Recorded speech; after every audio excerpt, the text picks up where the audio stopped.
আজকে ওয়েদারের সাথে সাথে মনটাও কিন্তু বেশ ফুরফুরে আছে। সকাল সকাল ঘুম থেকে উঠে ঘরের সমস্ত কাজকর্ম সেরে এখন নিচে এসেছি রান্না বসাবো বলে। আর একটু বাইরে এসে দেখি এই যে ফুলের গাছটা আছে, দেখো কতটা সবুজ লাগছে। বৃষ্টি পড়ে কিন্তু পাতাগুলো ভীষণ সুন্দর হয়ে গেছে।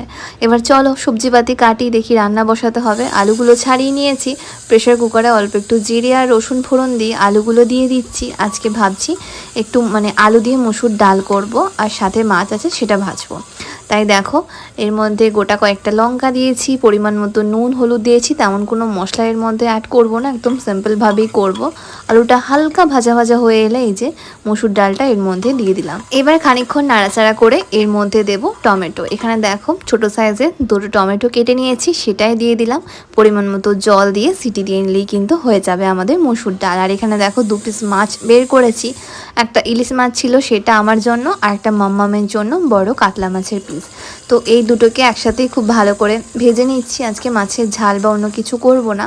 আর এদিকে দেখো ভাতও বাড়া হয়ে গেছে, একটু শাক নিয়েছি মসুর ডাল আর মাছ ভাজা। কি কেমন লাগছে বলো অবশ্যই কিন্তু কমেন্টে জানিও। আজকে লাঞ্চ থালে কিন্তু ভীষণই সিম্পল।